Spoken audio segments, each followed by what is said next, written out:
హరి ఓం everyone. రేపు వరలక్ష్మి వ్రతము పౌర్ణమి రెండు కలిసి వస్తున్నది. నా అనుభవం శ్రావణ మాసం కదా, నా అనుభవం ఒకటి చెప్తానే.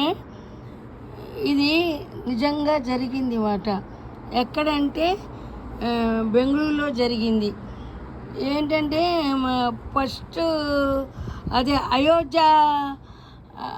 అయోధ్యలో దేవుడు వెలిసినప్పుడు అందరం ఉత్సవాలు చేసుకున్నాం కదా, ఎక్కడ వాళ్ళు అక్కడ చేసుకున్నారు కదా. అయోధ్యలో దేవుని స్థాపించినప్పుడు మేము కూడా బెంగళూరులో చేసుకున్నాం. పందిరి వేసి మా అపార్ట్మెంట్లో అందరం కూర్చొని హోమాలు చేసి చక్కగా చేసుకున్నారు అన్నమాట. చేసుకుంటే ఒక్కొక్కరు మా చేత కూడా హోమాలు వేయించి హారతులు ఇప్పించి అన్నీ చేశారు. సరే, నేను ఎప్పుడు కూడా నేను పాడుకుంటూ ఉంటాను అన్నమాట. నాకు వచ్చిన పాట అది ఏ పాట అంటే, నారాయణ నీ చక్కని నామము నాదు జుమ్మపై నిలుపవయ్యా, కేశవ మాధవ గోవిందా అని దోశలోకి నేను ప్రార్థింతునురా అని పాడుకుంటూ రెండు చేతులతో ఇలా దోశని పట్టుకొని పాడుతూ ఉన్నాను తన్మయంతో.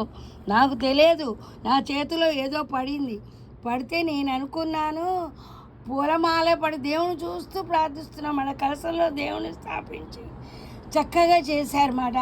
ప్రదక్షిణ నిదర్శనం అందరూ చూస్తున్నారన్నమాట. నా చేతిలో ఏదో పడింది, అది పూలమాల అనుకున్నాను. నా భావంలో ఎవరో పూలు ఇచ్చారు, దేవుడు ఇచ్చారని చెప్పి దేవుడికి అది దాంతో రెండు చేతులు దోశలతో పట్టుకొని చక్కగా దేవునికి 3 సార్లు చూపిస్తున్నా అనమాట.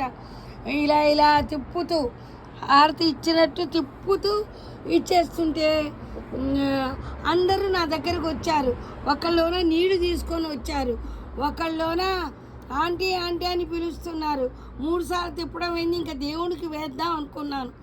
అంతే, ఈ లోపల ఆంటీ ఆంటీ అని పిలిచేసి నీళ్ళు తీసుకొని వచ్చేస్తే నేను ఆశ్చర్యపోయాను. ఇదేంటి నీళ్ళు తీసుకొస్తున్నారు, ఆంటీ అని పిలుస్తున్నారని దోశలు చూస్తే ఇంకా నయం, పెద్ద దేవుడి మీద వేశాను కాదు, నా భక్తి పారవేసింది. నా చేతిలో పడింది ఏంటి అనుకున్నారు? పూలమాల కాదు, ఇది నిజంగా జరిగింది. కావాలంటే బెంగళూరులో వాళ్ళని అడిగితే తెలుస్తుంది. చూసిన వాళ్ళు చెప్పండి అమ్మా, ఇది నిజమా అబద్ధమా? ప్రత్యక్షం చేసిన మీరే ఉన్నారు కదా. అందరు తీసుకొస్తే ఇంకా ఆశ్చర్యపోయాను. నా చేతిలో ఏముంది, ఇంత పెద్ద మంట. ఎందుకంటే అందరు కలిసి హారతిస్తున్నారు కదా, ఎవరో హారతిస్తుంటే అది నా దోశల్లో పడింది.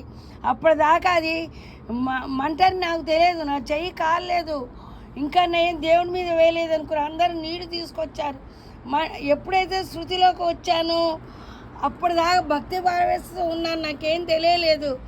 అమ్మో దేవుడి మీద పడేయలేదు నయ్యా అనుకొని అమ్మో చేయి కాలుతుందని కింద పడేశాను. అందరు నా చేతులు చూస్తున్నారు, ఇచ్చేస్తున్నారు అన్నమాట. ఎప్పుడైతే శృతిలో వచ్చానో అప్పుడు నాకు భయం అనిపించింది. అయ్యో ఇదేంటి, ఇంత పెద్దదాన్ని ఇంత తప్పు చేస్తాను, హారతి కింద పడేయకూడదు, అమ్మో నా చేతిలోంచి పడింది, నేను హారతి ఇస్తారని గోల చేస్తే అందరు నా చేత హారతి ఇప్పించి, ఆంటీ మీరు కాదు పడేసింది, ఎవరో హారతిస్తుంటే అది పడేయకుండా మీరు పట్టుకొని దేవుడు చూపిస్తున్నారు, మీ చేతులు ఎక్కడ కాలుతున్నాయో అని మేము భయపడి నీళ్లు అవి తెచ్చాము అని అన్నారు. ఆ రోజు 108 హనుమాన్ చాలీసా చదువుకున్నాం అందరం కలిసి. ఏమీ ఒక్క బొబ్బ రాలేదు, ఆ వినాయకుడి దయ. ఇది నిజం. ఉంటా, మీ శ్రీదేవి.